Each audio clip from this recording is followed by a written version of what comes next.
I hope you followed my selections this weekend because I scored a 3-0 sweep with top-rated 15-dime best bets. It started on Friday with the Red Sox scoring 6 runs in the top of the 15th inning at Tampa Bay to give me a 15-dime best bet run line winner on Boston. It followed with a 15-dime winner on Oklahoma State pounding Pittsburgh on the road on Saturday, and another 15-dime winner to complete the trifecta sweep with the Oakland Raiders on Sunday. And of course, here on the video report, how about that 4-0 sweep with the complimentary plays yesterday? Giving you winners on the Titans, giving you another winner on the Chiefs as well. Who else? What was the other complimentary plays? Oh, the Buccaneers and the Falcons too. So where has everything shaken out as we head into the final game of week number 2? Well, the favorites so far this week are 8, 7, and 1, or excuse me, 8 and 7 against the spread. And through almost 2 full weeks of action, the Chalks have a slim 1-game lead versus the odds makers over the underdogs. So far, of the 7 underdogs that have covered, starting with Thursday's winner with the Texans, 4 of those puppies have actually won the games outright, the Texans, and then yesterday, the Redskins, the Broncos, and the Dolphins. Home teams, no overwhelming advantage. 8 and 7 against the spread so far, and 3 games over 500 through the first 2 weeks of the season.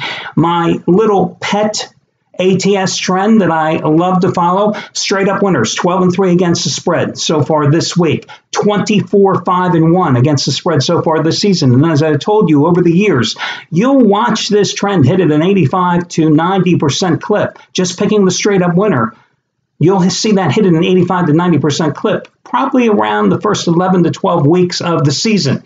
Now, Monday night games, since 1993, Monday night home favorites are dead even against the spread.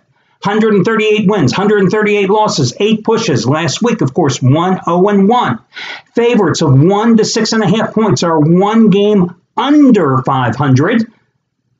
1-0-1. Of course, we had last week, we had the push with the Chargers and the Broncos, and we had the Vikings taking care of business. So let's take a look here at tonight's game. I have a small 5-dime play on the side selection in terms of the total.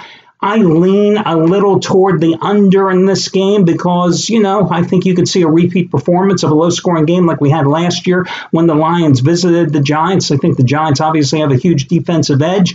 You have to wonder if the Giants can put any points on the board with the way they've struggled here with 7 straight games of 20 points or under going back to last season. And, the Lions are going to face that immovable force, that being the Lions with that strong front four and that excellent secondary. Their weakest link, of course, is the linebacking crew. But, again, I have a small play on the side, and I'm not really a big fan of the total in this contest. Instead, for your complimentary play, I'm going to go with the Boston Red Sox as the slight road dog at Baltimore, as I'm going to back Doug Fister at Baltimore against Dylan Bundy. Now, Fister's coming off a bad outing, and in fact, I lost a 15-dime best bet with the Red Sox in Fister's last start as he gave up 6 runs in 4 innings against Oakland at home. But in his previous 4 starts, he worked 30 innings and he gave up just 5 runs and 14 hits and went 3-1 in those 4 starts, ironically losing the only start in that stretch was against the Orioles at home August 27th when he allowed 2 runs in 7 innings, and that was part of a 3-game sweep at Fenway for the Orioles as they won all 3 of those contests. But listen, the Orioles won yesterday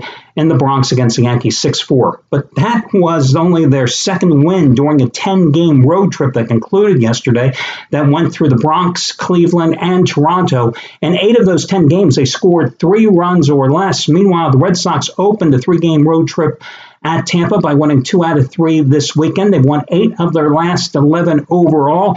Dylan Bundy, it looked like he turned the corner in August when he went 4-0 with a 2.0 earned run average after having an 8.41 earned run average in 4 July starts, a 5.93 earned run average in 5 June starts. But first 2 September starts, he's once again swooning.